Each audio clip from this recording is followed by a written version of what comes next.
শুভ সকাল। দশম শ্রেণীর সকল শিক্ষার্থীদের শুভেচ্ছা জানিয়ে আজকে তোমাদের পাঠ্য বইয়ের 16 অধ্যায় থেকে 16.4-এর 15 নম্বর অঙ্কটা নিয়ে আলোচনা করব। আমরা এখন পরিমিতিতে আছি। পরিমিতি আলোচনা করে তারপর আমরা একক অঙ্ক করেই আমরা সৃজনশীল অঙ্কে যাব। তোমাদের প্রত্যেকের কাছে আমার একটা আবেদন থাকবে, আমার চ্যানেলটি যদি তোমাদের উপকার করে থাকে বা আমার চ্যানেলটি যদি তোমাদের ভালো লেগে থাকে তবে আমার চ্যানেলটিকে সাবস্ক্রাইব করে বেল বাটনে ক্লিক করবে, লাইক, কমেন্টস এবং শেয়ার করে আমার চ্যানেলটিকে গতি বাড়াবে, এটুকু আমি তোমাদের কাছ থেকে প্রত্যাশা করি।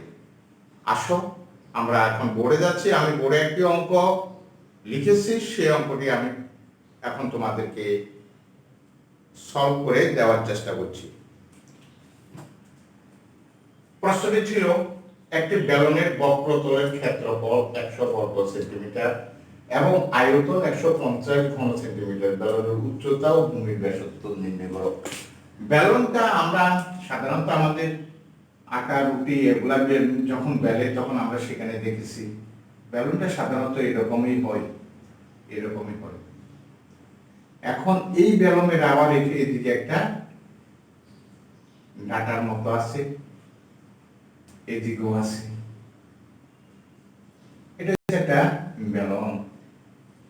এখন বেলুনের বক্রতলের এই বেলুনটার কি সূত্র আছে, এই বেলুনটার সূত্র আছে, বক্রতলের ক্ষেত্রফল আছে, পৃষ্ঠতলের ক্ষেত্রফল আছে, আয়তন আছে। এই বেলুন এরকম ফাঁপা থাকে ভিতরে। বেলুন, পাইপ, সিলিন্ডার এগুলো অনেকটা এক জাতীয় জিনিস। তাহলে আমাকে এখানে বেলুনের উচ্চতা এবং ভূমির ব্যাসার্ধ চেয়েছে। আমরা যদি লিখি, মনে করি বেলুনের উচ্চতা 8 সেন্টিমিটার। মনে করি বেলুনের উচ্চতা সমান 8 সেন্টিমিটার। বেলুনের উচ্চতা সমান 8 সেন্টিমিটার এবং ভূমির ব্যাসার্ধ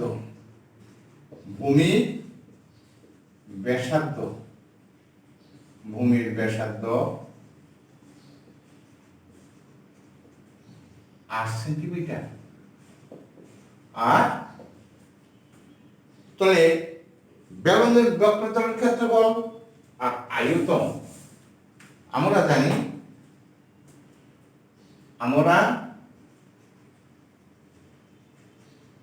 জানি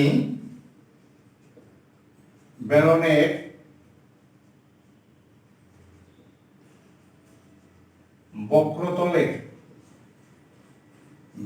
বক্রতলের ক্ষেত্রফল সমান 2 পাই আর এইচ বর্গ একক এবং বেলুনের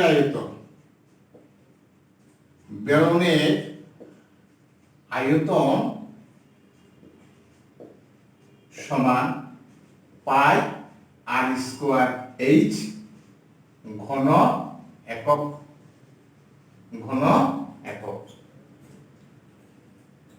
প্রশ্ন মতে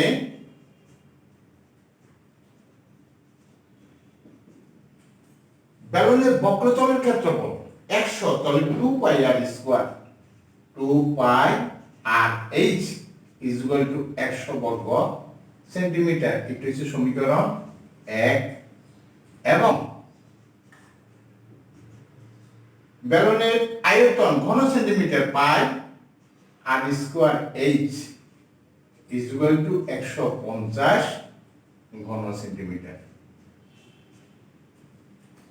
প্রিয় শিক্ষার্থীবৃন্দ, আমাদের প্রশ্নটা উদ্দীপক অনেক সময় এই অঙ্কটা যদি উদ্দীপকটা এটুকু থাকবে, থাকার পর কয়ে আমাকে দিয়ে দিতে পারে যে উদ্দীপক অনুসারে দুটি সমীকরণ গঠন করো।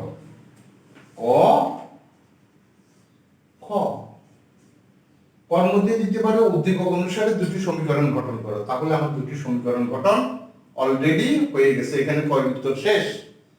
ক্ষয় জায়গায় বলতে পারে বেলুনের উচ্চতা ও ভূমির ব্যাসার্ধ নির্ণয় করো। বেলুনের উচ্চতা ও ভূমির ব্যাসার্ধ নির্ণয় করো। এটা ক্ষয় দিতে পারে, গড় জন্য ভিন্ন আরেকটা প্রশ্ন হতে পারে। যদি এরকম দেয় তাহলে নার্ভাস হওয়ার কোনো কারণ নেই, এখানে এই প্রশ্নটা যথাযথভাবে হয়ে যাবে। এখন আমাকে এখানে দেখতে হবে যে সমীকরণ 1-কে 2 দ্বারা আমরা ভাগ করতে পারি। সমীকরণ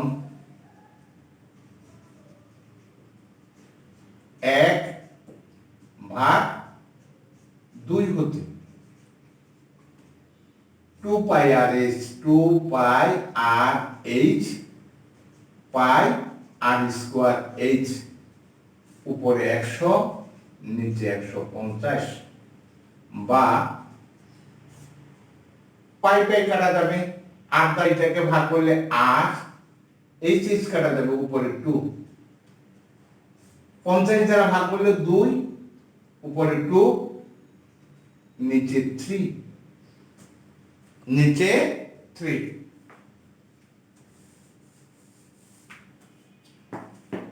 এখন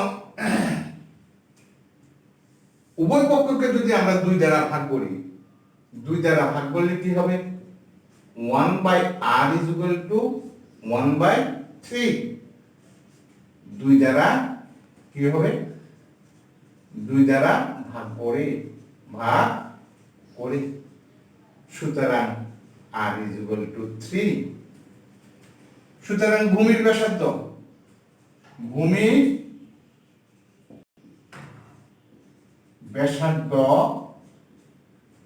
r is equal to 3 centimetre. প্রিয় শিক্ষার্থীবৃন্দ, আমাদের ভূমির ব্যাসার্ধটা আমরা বের করে ফেলেছি। এখন আর আমাদের কি রয়েছে?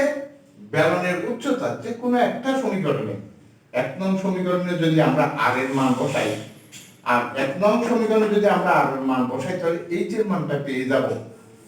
1 নং সমীকরণে আমাকে মানটা বসাতে হবে, কার মান? r এর মান। তাহলে h মানে ভূমির ব্যাসার্ধটা আমি পেয়ে যাব। 1 নং সমীকরণে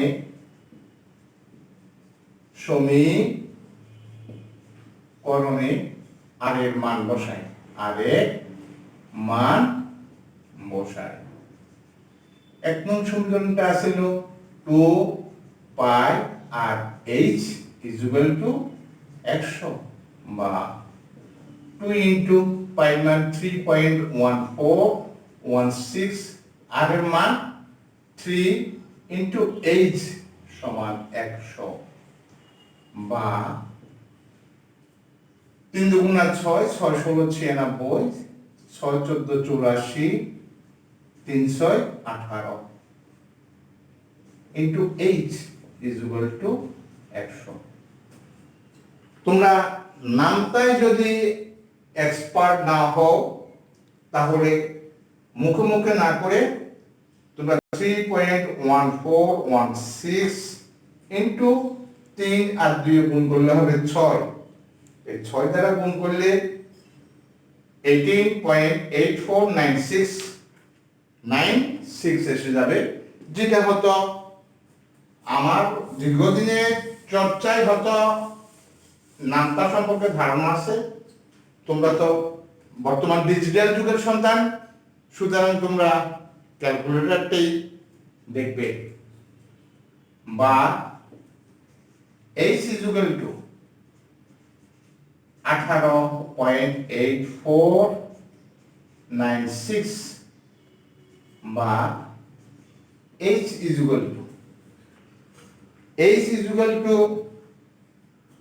100 ভাগ 18.8496 সমান 5.3051। সুতরাং h is equal to 5.31 প্রায়।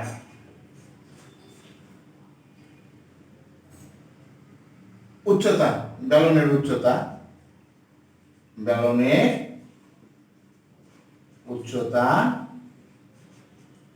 h is equal to 5.31 centimetre, right? Answer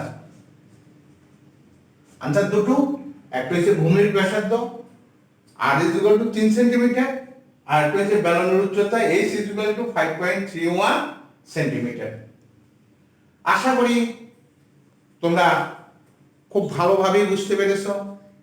আজকে আমি প্রতিদিনই এখন একটি পরিমিতি, কারণ পরিমিতিটা নিয়ে অনেক স্টুডেন্ট 10% স্টুডেন্ট ভয় করে। ভয়ের কোনো কারণ নেই, জাস্ট চর্চা। তুমি যেভাবে চর্চা করবে, আমি তোমাকে বারবার একটা কথা বলবো, চর্চা করবে তুমি ভালো রেজাল্ট করবে, চর্চা করবে ভালো রেজাল্ট করবে। তুমি যদি 1 ঘন্টা তোমার জীবনের থেকে, তোমার প্রতিদিনের সময় থেকে যদি 1 ঘন্টা অঙ্কের জন্য ব্যয় করো, তাহলে তুমি নো ডাউট ভালো স্টুডেন্ট হিসাবে নিজেকে প্রকাশ করতে পারবে। যাই হোক, কথা আর বাড়াবো না, আমি ক্লাস এখানে শেষ করতে যাচ্ছি। যাওয়ার পূর্বে তোমাদের সকলের সুস্থতা, সুন্দর জীবন এবং পাঠে মনোযোগী হও, এই কামনা করে আমি আজকের মতো এখানে বিদায় নিচ্ছি। ভালো থেকো।